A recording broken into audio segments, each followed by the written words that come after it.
အခုဆိုရင်ဒီမအိတ်ခင်လေးပါပဲပေါ့နော် Here we go သတင်းပုတ်တက်လာတယ်ဗျအဲ့ဒါဘာသတင်းလဲဆိုတော့ Chelsea အသင်းနဲ့Ipswich Town ရဲ့တိုက်စစ်မှု Liam Delap တို့ရဲ့ကြားထဲမှာအလုံးစုံသဘောတူညီမှုရရှိသွားပြီဆိုတဲ့သတင်းပဲဖြစ်ပါတယ်အစာပိုင်းတော့ United ကဒီ Delap ကိုအသင်းနဲ့လိုက်တယ် Ipswich Town နဲ့လည်းစာချုပ်ဖြတ်သိမ်းကြီးဘာညာအကုန်သဘောတူညီမှုရတယ်ဒါပေမဲ့ကစားမဘက်ကကောင်းမနေခဲ့ဘူးအဲဒီအချိန်မှာတော့ Chelsea ကဒီပြိုင်ပွဲကိုဝင်လာတဲ့အချိန်မှာLiam Delap ကလည်းကောင်းနေခဲ့တယ်ချန်ပီယံလိဝင်ခွင့်အဓိကတော့ချန်ပီယံလိဝင်ခွင့်ပေါ့နော်ချန်ပီယံလိဝင်ခွင့်ရသွားတဲ့အတွက်ကြောင့်မို့လို့ဒီကစားမောက်ပို့ပြီးတော့ဆွဲဆောင်နိုင်တယ်ပြီးတော့ Chelsea ရဲ့ project ကိုလည်း Liam Delap ကတဘောကြတယ်ပြီးတော့သူ Man City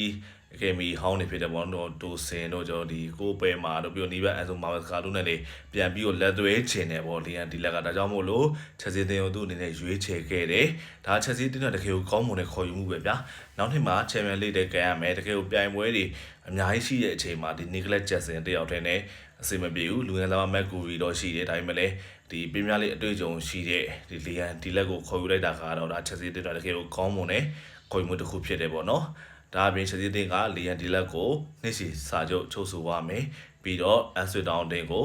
ရော်ချင်းဝေပေါင်သန်း30ပေးမယ်အခုဆိုရင်ကျွန်တော် Liam Delap က Chelsea တင်ရဲ့တိုက်စစ်မှုဖြစ်လာပါပြီ Chelsea တင်ကလည်းသူလိုချင်နေတဲ့တိုက်စစ်မှုရတဲ့အတွက်ကြောင့်မလို့တကယ်ကိုကောင်းမွန်တဲ့အကျိုးဖြစ်ထွန်းစေတဲ့ခေါ်ယူမှုတစ်ခုဖြစ်လာခဲ့တာဖြစ်ပါတယ်ဒါအပြင် Chelsea ကအခုချိန်မှာနောက်ထပ်တိုက်စစ်မှု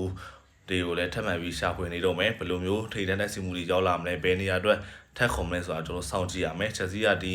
နေ့အပြောင်းရှိမှာသူတို့အဓိကခေါ်ယူမှာကဘိုးနောက်ခံလူရဲ့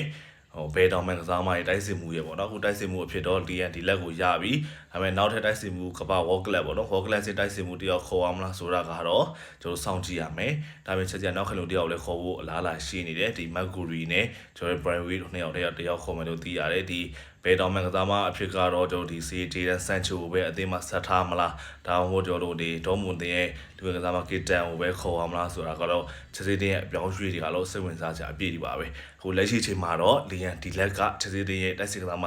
တယောက်ဖြစ်လာခဲ့ပါပြီ Liam Delap တို့ Chelsea Here we go ပါ